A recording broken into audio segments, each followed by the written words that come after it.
Welcome to Comics Bazaar, the channel of comics commentary and arcana. This video features X-Men number 59, cover dated December 1996. The cover is by Andy Kubert, inked by Thibert. Andy Kubert's signature there, just AK, is almost invisible as part of the splintered wood in the foreground of this cover image, and you can see more clearly Thibert's signature there as inker. It's an interesting image where we've got Beast holding down Bishop, and obviously Bishop has a problem with Hercules there, roughed up by Hercules. Hercules always a jolly, jovial fellow. What I really like about this image is how Beast is holding down Bishop's fist with his foot there. That's pretty good. That's nicely done. And this is Andy Kubert's last issue of the title. So he's been penciling X-Men after Jim Lee's departure, after a couple of fill-in issues by Thibert himself, since X-Men number 14 all the way to 59. So in effect for 4 years, including the 4 issues during the Age of Apocalypse event storyline. So he really has done a mountain of work on this particular title over the course of those years. And let's open this one up to the splash page, a great splash page there too. And it is intriguing because really there'll be a period, a kind of an interregnum period before they find the next regular penciler on the title, who will be Carlos Pacheco, the recently deceased Carlos Pacheco. And subsequent to that, Pacheco will do about a year on the title, and subsequent to that, again, there's another period of no continuing regular artist until you get a few issues by Adam Kubert, in fact, and then subsequent to that, about a year-long run by Alan Davis. So Kubert really is the penciler most associated with this title in my mind after Jim Lee's departure. So the title of the story is Touched, and the opening scene takes place in the Gem Theatre on Manhattan's Boulevard of Broken Dreams, Broadway. So that's a nice little opening. And we've got Scott Summers there, and he's tucking into his buttered popcorn and his soda pop, whatever it is. And yeah, it's really nicely done, this drawing. Nice spotting of blacks, and also implication of the faded glory of the cinema theatre, which we'll really see on the next couple of pages. We're going to get a double page spread. Title of the story is Touched. Look at this. This is excellent. So Andy Kubert trying something here in the era of the digital enhancement of comics. So the creative team here, Scott Lobdell story, Ralph Macchio on script. I never know whether he pronounces his name Macchio, which would be the Italian pronunciation, or Macchio, which maybe be an Americanized pronunciation, one or the other anyway. Andy Kubert pencilers for the last time. Thibert inks. Thibert will continue as the regular inker on the title. He'll ink over Carlos Pacheco when he comes on board. Richard Starkings on Comicraft on the digital letters, and Joe Rosas on colours with graphic colour works on enhancement. So that is the likes of this. So the silver screen here, Frank Capra's 1939 movie, Mr. Smith Goes to Washington, and we've got dialogue from the film where Mr. Smith, played by James Stewart, or Jimmy Stewart, says, "There comes a time when a man's got to stand up for what he believes, come into the light and be counted, even if it seems like the odds are stacked way against him. I mean, after all, if we don't do the right thing as decent folks, what kind of a world are we going to be living in? We got to come together, despite our differences, because the alternative's too terrible to imagine." So, I mean, like, that's a speech that's as relevant today in 2024 as it was back in 1939. And there we've got Scott. He's sitting seemingly alone, as I said, in the faded splendor and glory of this cinema theater on Broadway. You tell him, Jimmy, he thinks to himself. I wonder if they had campaign finance laws back then. He's asking. So, you know, like, Mr. Smith went to Washington, discovered corruption in the government and exposed it. And the film raised some political controversy at the time that it brought Washington into disrepute. And what's going on contextually here in 1996 is the Graydon Creed campaign for president. That's still ongoing. We're going to get a little bit more of that in this particular issue as well. So that is the thematic resonance between the film that Scott is watching and what's going on contextually in the period of the X-Men storyline. And then somebody grabs some of his buttered popcorn. It's a female hand. Who could it be? Well, it's his wife, Jean Grey.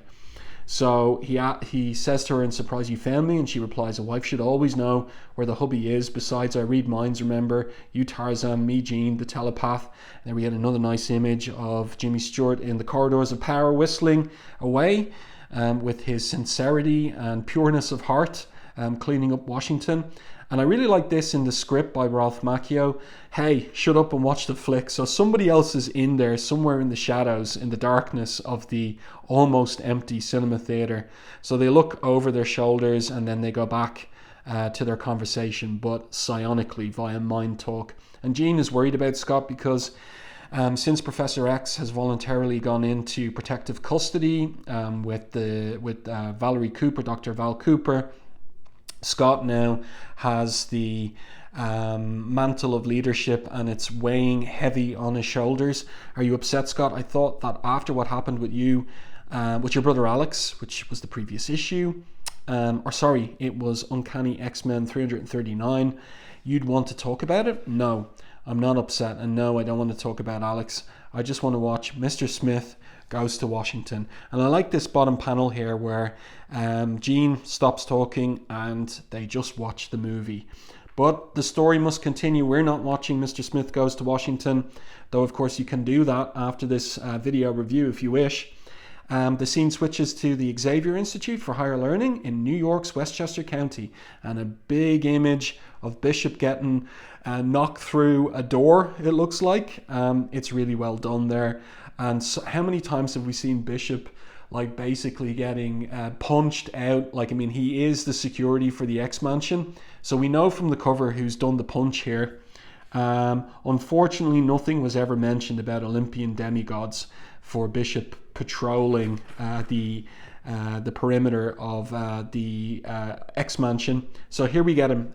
We have Hercules. So most of the Avengers, all the big name Avengers have gone off to the Heroes Reborn universe and the creative clutches of Jim Lee and Rob Liefeld. But of course, some Avengers have been left behind and Marvel's not going to do nothing with them. So Hercules is here and he's looking to find Quicksilver, another former Avenger, and the Beast, of course. So he says here, have at thee, eh? The son of Zeus did barely tap thee in the spirit of play and good comradeship. Surely thou but feign distress, Bishop. Bishop looks like he's really out of it. For I fought alongside thee on the shores of distant Genosha and witnessed thy true mettle. And that's a reference back to Avengers number 369. I don't know if it's a classic issue of Avengers, but Bob Harris wrote it and he's calling it classic there in his editorial notes. I think that's a little bit prideful on his part. You can find a review of that issue in the back catalogue of the channel if you're interested. So Hercules continues, "'Tis not possible so slight an impact could bring thee down. Up, up, my friend, rouse thyself for a second round, ho." But Bishop isn't getting up that quickly. See him there still struggling to get off the floor. And of course the Beast recognizes him. The Beast there seems to be working on the Blackbird. And I like the way that he gives him the epithet Hercules, Prince of Power and Pontification. That's really funny. That made me laugh when I was preparing this for the video review. So Beast continues and he says, "Can't say as I'd give a ringing endorsement to your manner of ingress, but the redoubtable Bishop seems on the mend, so I forgive." And Hercules here, I love his open body language as well. "Beast, friend, is it true what I've been told? Is Charles Xavier responsible for the destruction of this mansion, for the disappearance of so many of our brave comrades in the Avengers?" So let's turn the page here, get past these advertisements, and then we get a big summary in the Beast dialogue there and all those speech balloons of the events of the Onslaught saga. And he says here, as he finishes up, thus the arduous task of home improvement has been left to we few, we proud, we overworked X-Men. Succinct enough. And Bishop here, this is really good. Like, Bishop is rolling up his sleeves to take a crack at Hercules, but Beast knows that Hercules would kick Bishop's backside to the far perimeter of the mansion. He's a demigod after all. Down, Bishop, down. More control, less damage, he says. So, to what do we owe the pleasure of your company, O most favoured of fellows, says Beast. And Hercules says, companionship. I seek to join with the surviving Avengers for adventures anew, as I be condemned by Zeus to this mortal plane. So this is something that happened in Avengers 384. I really like that shot of Hercules' bald fist here in the foreground. That's really nicely done by Kubert. Nice inking by our Thibert as well. As I said, like, Hercules, always jovial. He continues and he says, I did hear that my brother-in-arms, Quicksilver, has sojourned here for respite. So he's looking for Quicksilver, and Beast gives him directions. Yeah, he's wandering the mansion's grounds, and Hercules, he doesn't know his own strength, slaps Beast on the back, basically blowing all the air out of Beast's lungs. That's good stuff. And you can just see Bishop here enjoying it. Someone else feeling the effect of Hercules' demigod strength. And now we get a really nice page here of Quicksilver down by Breakstone Lake, looking at his own reflection and the ripples in the surface of the lake water. And he's in introspective mood about the loss of his wife and sister. Again, they've gone to the Heroes Reborn universe. Really like the detail of the turtles here, rather they're tortoises, because they've got legs. Would there be tortoises in as far north as New York in the USA? Anybody know the answer to that? Could there be tortoises there? In any case, that's what Andy Kubert has drawn. And Quicksilver here reflects openly, speaks aloud, my daughter Luna, that precious child, how do I look her in her eyes and explain her mother's gone? How can we keep going when the loss, the pain is so deep? So Hercules, no, it's not Hercules. Someone else is out in the woods of the X-Mansion domain, and it is Wolverine. I know what you're going through, he says. I remember how it hurt when I lost Mariko. And what did you do about it? Asked Quicksilver. So turn the page. This is a really nice page here. So it's autumn, and we've got all the colours there, the yellows, the browns, the almost oranges, and we've got feral Wolverine there perched on a branch, a gnarled branch. Great spotting of blacks and silhouetting of his figure. He really looks bestial there, hanging out on that branch. But he's a philosopher of the present and the meaningfulness of the present. So he gives Quicksilver this philosophical presentation. I hung on practical philosophy. I hung on till the hurt passed, and you got to do the same, he says, because of Luna. You're all she's got, and she's counting on you to stay together. Listen, nobody's found a way to live life in the past. The only thing you can do is live in the here and now. No matter how fast you try to reach tomorrow, it's like I was telling Bishop, even though he's from the future, all he's got is the present moment. Same's true for the rest of us. You've still got so much, so get wise to yourself and start living. That's how Crystal and Wanda would want it, capiche? So Quicksilver says, and how much do you wish for tomorrow to come, Logan? And Logan concludes, not enough to forget about today. Know where I'm coming from, bub? And Quicksilver runs at top speed back towards the mansion. You're welcome, Speedy Gonzales, concludes Wolverine. That's a nice page. And a pretty decent speech put into Wolverine's mouth by Ralph Macchio in the script there. That's not too bad. So, back at the X-Mansion, Magneto, and he's going by the name Joseph now, is working on the Xenox chambers. So named for an alien race once encountered by the X-Men. And that's a reference way back to X-Men 65. That's the original title, now Uncanny. It is a room that can be used to dampen or shut down psionic powers, and it came into play during the Onslaught saga. So Joseph is working on it. He has no recollection of his days as the most feared mutant on the planet, though others have sought to enlighten him. Now he is as innocent as a newborn, believing his good deeds will allow him to atone for the heinous sins of the past. So here's his son, Quicksilver. And Joseph is happy to see him. Good to see you, my friend, he says, rather than son. I've been here all night with no one to talk to about my budding theory. I've analysed Rogue almost down to molecular level. These diagnostic scans were practically invaluable, he says. And Quicksilver asks him, you've been in here all night contemplating Rogue? Yes, it's like I told her. I think I understand why she can't control her powers, why she's unable to touch anyone without causing them harm. And this is a link back to the Age of Apocalypse, where Magneto, in that particular reality, was able to help Rogue have some measure of control over her powers, and they were able to have a son together. So in this reality, the prime reality, Magneto, Joseph now, is working on that problem of Rogues. Maybe he's going to solve it in a way that Professor X never did. Nice top-down angle there on Quicksilver, but Quicksilver's mood is going to change pretty swiftly here. Yeah, I like the layout on this page, the 3 vertical panels, and then the open border down here on this 3rd panel. But Quicksilver says, don't you get it, Joseph?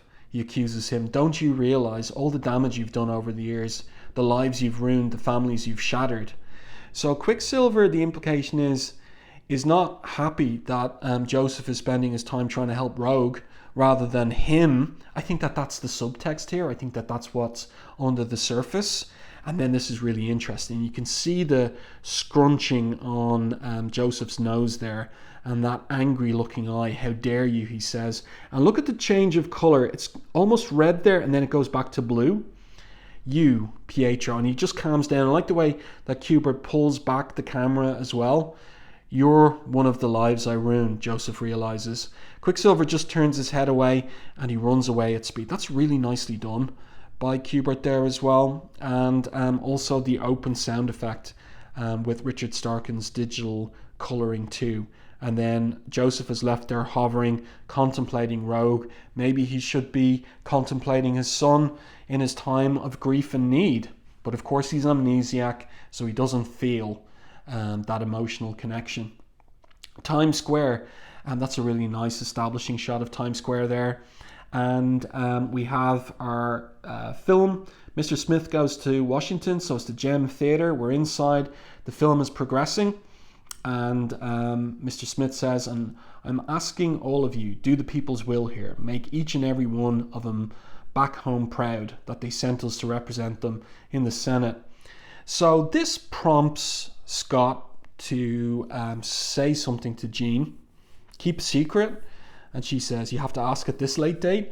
And he continues and says, after Alex was adopted, before I found out I was a mutant, that ruby quartz was the only thing that could keep my optic beams under control. I used to spend as much time as I could doing this. This, she asks? Sitting in a theatre, he says, like this one, watching ordinary people up there do extraordinary things, wondering if, someday, ordinary Scott Summers would ever get the chance to be more than a sickly orphan. And here we see the ghost of his young self there in the front row, watching the cinema screen, the silver screen. And then Scott moves on, says, then I met Professor Xavier. He told me I was different. No, more than different. He said I had extraordinary powers and that I had a responsibility to use them to help other people. In so many ways, he took me from the darkness and showed me the world and my place in it. As a telepath, Jean says, I sometimes make the mistake of believing I know what people are thinking almost before they do. As a wife, I love learning new things from you, about you, every day of our lives together. You never stop surprising me, Scott. And then she kisses him. And I love this bit in the dialogue from Ralph Macchio. You two get a hotel room, says whoever's back there in the darkness. That's really good stuff. And then we see Jimmy Stewart and Jean Arthur from the movie as well. So it's a nice little resonance there between Scott and Jean and James Stewart and Jean Arthur in the movie as well. Another couple in the movie. It's really well thought out stuff in Lobdell's plot, but also I think nicely dialogued, nicely scripted by Ralph Macchio. And I like the way that Jean grabs Scott, well, like, doesn't grab him, but holds behind his head. And you can just see the baseball cap, the Spidey baseball cap, like scrunching up there as well. That's really well done. And then the scene switches to the Creed presidential campaign headquarters in Atlanta, Georgia. Iceman there is undercover, as is Cannonball.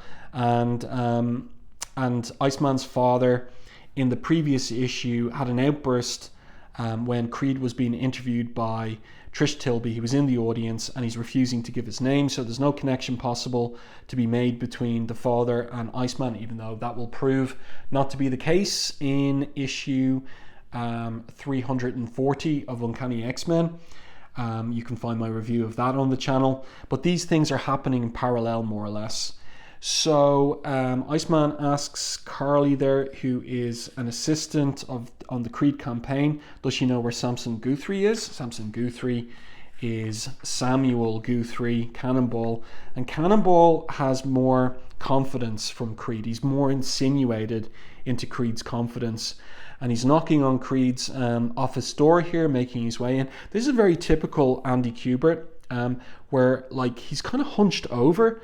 And I wonder about that. Like, it's kind of strange body language, but it's very distinctive of Kubert, that like hunch over. He does that a lot. But good spotting of blacks, a nice kind of, what would I say, like human eye perspective. So the perspective is slightly curved there as we're looking up at the door. And then Creed is arguing with someone in his bathroom. He's seen me, thinks Cannonball. And boy, is he shutting that door mighty quick. What's he hiding in there? So I like the body language there as he closes the door behind him. Now, there's a little bit of a problem with this particular panel here, and it is that Creed is supposed to be back there in the perspective, but it's just there's not enough there with the tiles on the floor to establish that perspective properly. So it looks like Cannonball is a giant, and Creed is like only 5 foot nothing in comparison to him. So just if he was just pushed back a little further, we'd see more of the perspective grid there on the tiled floor, and it would be more clear that he was in the distance from Cannonball. Or if we move Cannonball over a little bit more so that there was some Cannonball was covering Creed a little bit, then we could tell that Creed was behind him in the perspective. So Cannonball apologizes for interrupting him, mentions the heavy conversation back there, and then Creed begins an explanation saying, "Not a problem, son. I was merely discussing campaign strategy with my parents." So readers know that Creed's parents are Sabretooth and Mystique, and Cannonball knows it too. "Really?" he asks. I just always thought your parents were passed away, seeing as you never talk about them." "On the contrary," says Creed, "my parents are very much alive. You might even say they're the whole reason I'm running for president." "Maybe so," thinks Cannonball, "but I still got an itch about knowing who's really on the other side of that door." So who is it on the other side of the door? Was Creed just arguing with his parents in his imagination, or was there someone else there in the room with him? Why would he close the door so quickly, unless there was someone in the room that he didn't want Cannonball to see? So now Creed is going to make a big speech, and there he is, and we've got a strange little interaction between Iceman there and Carly, because subsequent to this, Iceman's dad is going to get beaten up, and maybe Carly knows a little bit about it. Then we're at the hangar bay at the X-Mansion. So Hercules has picked up Pietro. Pietro is going to go with them on the Quinjet, the Quinjet back to Avengers Mansion in Manhattan. And Joseph arrives. He gets it. He arrives and says to his son, "Please, a moment. Where are you going?" "Away, exactly. What is it you want, Joseph?" "I guess I'm sorry," says Joseph. And Quicksilver says, "Maybe someday that will mean something." So the door closes on the Quinjet, and we see a little solitary tear there. So Quicksilver does feel something about Joseph's attempt to communicate contrition for being responsible for how things have gone in certain respects in Quicksilver's life. So editorial pages here, interesting creative profile on Kurt Busiek. I was thinking that like this is the era where Marvel's really promoting that they've got good writers compared to the likes of Image. And also another little bit of what's going on in the history of comics at the moment is, look at this, the Essential Wolverine. So it's the phone book sized reprint of Wolverine issues 1 to 23. Those were such great value. I picked up a lot of those Essential volumes, and they really were a cheap way of, number one, reading back issues and getting all caught up on the backstory of a lot of characters and titles, as well as a really wonderful way to see the line art minus the color of various kinds of artists such as John Buscema and Bill Sienkiewicz in respect of the Essential Wolverine title.